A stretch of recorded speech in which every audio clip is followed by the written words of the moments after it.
महाराष्ट्र के एक प्रसिद्ध संत जिनका नाम था, वो क्या नाम लिखा है शास्त्रों में, एकनाथ। एकनाथ नाम है।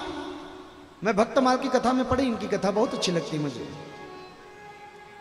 ये एक दिन बुखार आ गई शरीर में, तो मंदिर नहीं जा पाए। रोज जाते थे और बुखार में तप रहा है शरीर, बैठे हैं घर में, लेकिन देखे कि दरवाजे के सामने से कांवड़ वाले सावन के महीने में बोल बम बोल बम बोल बम बोल, तेरा कुछ न लगेगा मोल, बड़े सुंदर गाते गाते जा रहे हैं कांवड़ लेकर के। एकनाथ ने सोचा देख लो कैसी भक्ति कर रही, मैं बुखार के कारण यहाँ मर रहा हूँ, मर जाऊं तो मर जाऊं, मैं भी जल चढ़ाऊंगा। भक्ति छोड़नी नहीं है। और चले गए कांवड़ उठा करके और संकल्प कर लिया, यमुनोत्री से उठा करके जाकर के रामेश्वरम में चढ़ाऊंगा। पैदल यात्रा कर रहे हैं और पैदल यात्रा चलने लगे। रोड पर जा रहे थे तो रोड पर देखते क्या है कि एक गधा पानी के प्यास के कारण व्याकुल तड़प रहा है। देखा तो ऐसा लगा कि 2 मिनट में बस इसके प्राण निकल जाएंगे। एकनाथ ने कहा मैंने जल नहीं दिया तो ये बेचारा तो मर जाएगा। भोले बाबा को नेत्र बंद करके याद क्या कहते हैं, बाबा हे रामेश्वरम, मेरा जल तो आप यहीं से स्वीकार करिए प्रभु। और लोटे का ढक्कन निकाला और जाकर के गधे के मुंह में डाला तो भगवान शिव प्रकट हो गए। कहते हैं एकनाथ तूने मुझे इस स्वरूप में कैसे पहचान लिया रे। एकनाथ कहते हैं कौन कौन शरीर में आपका वास नहीं है बाबा, हर शरीर में तो आप है, हर शरीर में जिसे भगवान दिखता। ये संत का तीसरा लक्षण है, सुहृद सर्व देहिना अजात शत्रु। उनकी दुनिया में किसी से कोई दुश्मनी नहीं होती। संत जो होते हैं उसका कोई दुश्मन नहीं होता। हमारे आपके तो लाखों, लेकिन संतों का दुश्मन नहीं। ना काहू से दोषती ना काहू से वो।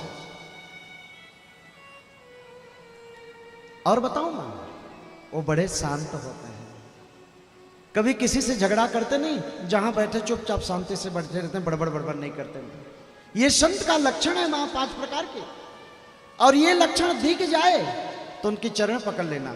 और जरूरी नहीं है कि संत गेरवा वस्त्र ही पहने, क्योंकि गुरुदेव भगवान कहा करते हैं संतों का स्वरूप नहीं हुआ करता बेटा, संतों का तो स्वभाव हुआ करता है। और जिनका स्वभाव इन चीजों से मिलती है वो हो सकता है जिन्स में भी हो।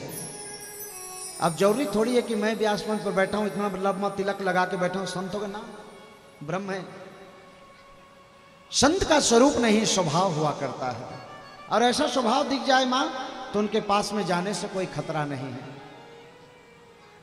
मां ने कहा बेटा मुझे एक बात बता कि ये जीव धरती पर आया कैसे और गया कैसे, क्या क्या कर्म करता है, क्या क्या सुख को भोगता है, और जब जाने का समय आता है तो कहां चला जाता है।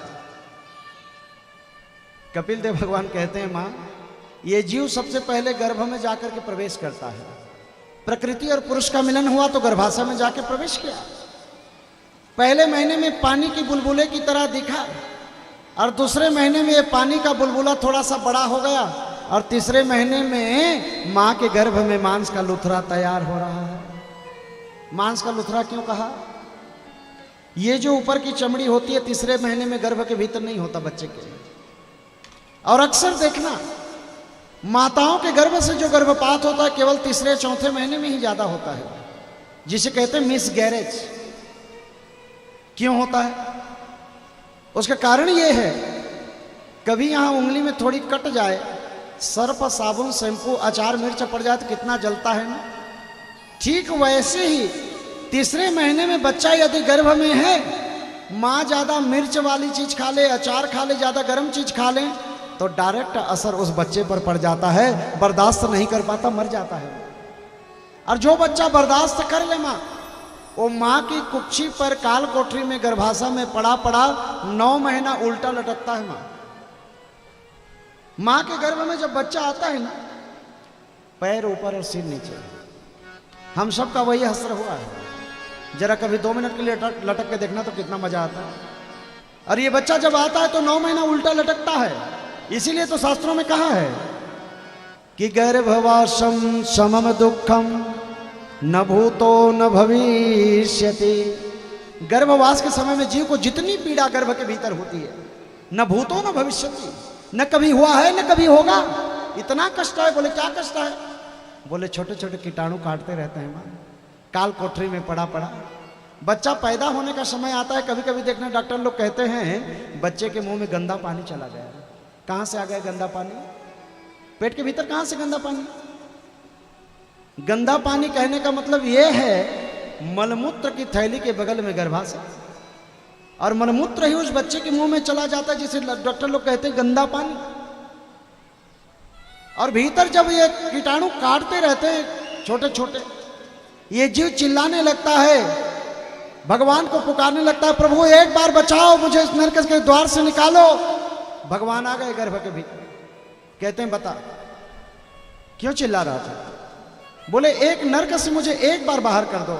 भगवान ने कहा क्या करेगा? निकाल तो दूंगा।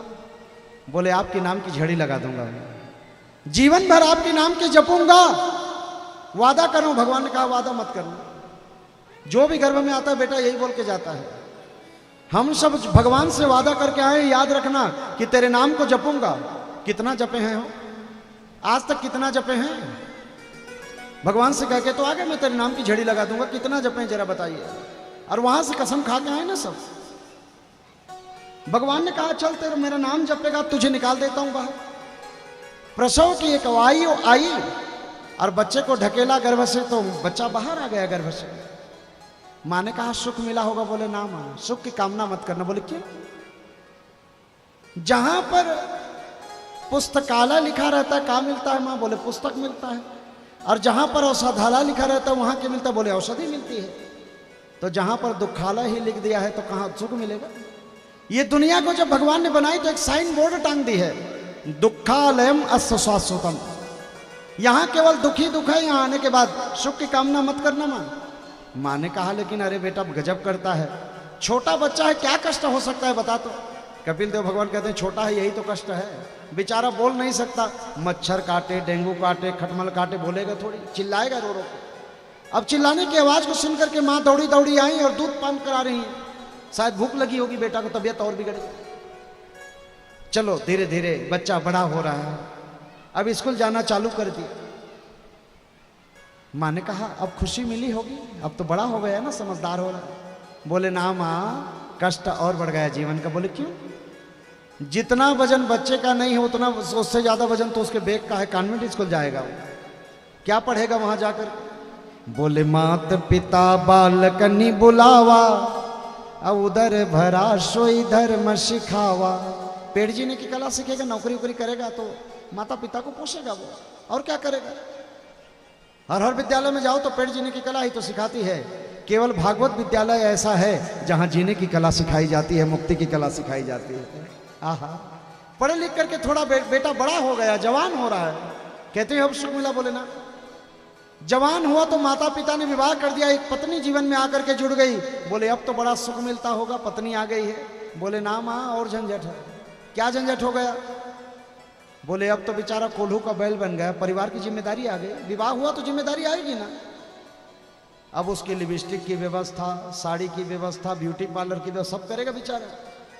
अब उसके लिए तो कमाना पड़ेगा ना दिन रात, और दिन रात मेहनत करते करते करते 2 बच्चा पैदा कर लिया, एक बड़ा सा मकान बनाया, और धीरे धीरे बूढ़ा हो गया, बीमारी ने घर करी और मर गया। माँ जहां से आया था चला गया है।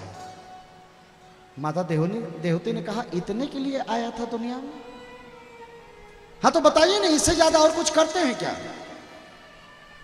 बच्चा पैदा हुआ, बड़ा हुआ, पढ़ाई लिखाई की, नौकरी चाकरी करी, बच्चा पैदा कर लिए, मकान बनवाए 1-2 और मर गए।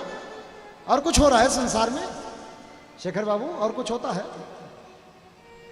मां पूछ रही है कपिल देव से, इसीलिए जीवन है? बोले ना मां, जीवन तो भगवान की प्राप्ति के लिए है। जीवन जो मिला है भगवान को पाने के लिए मिला था, लेकिन पत्नी बीवी बच्चे पैसा कमाने के चक्कर में ये जीवन को बर्बाद कर डाला। जीवन को भगवान तो मिला नहीं, तो क्या जीवन इतने लिए नहीं है? इस जीवन की महत्व को समझिए। यहां जो आए हैं भगवान की भक्ति अवश्य करना, कम से कम भगवान के नाम को अवश्य जपना, भगवान के पास में जाने का प्रयास करना, और यही मनुष्य का परम लक्ष्य है। और इससे छोड़ करके यदि केवल रुपया पैसा बटोरने में लगे हैं तो समझो जीवन को आप बर्बाद कर रहे हैं। भगवान दूसरी बार गलती नहीं करेगा, इस बार मनुष्य नहीं बना करके चौपाया पशु अवश्य बना देगा। इस योनि से यदि चुक गए तो कुकर सुकर का योनि तो मिल ही जाएगा, इसके लिए तैयार रहिए।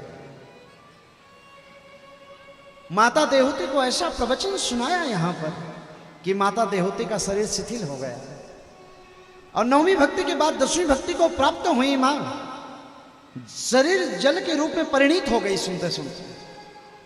और सिद्धिदा नाम की नदी बनी, भगवान कपिल देव ने प्रणाम किया, और कपिल देव का वंश तो आगे नहीं बढ़ा, वो भी जाकर के गंगा सागर में जाके समाहित हो गए। ऐसे संक्षेप में माता देवहूति के वंश का वर्णन सुनाया है।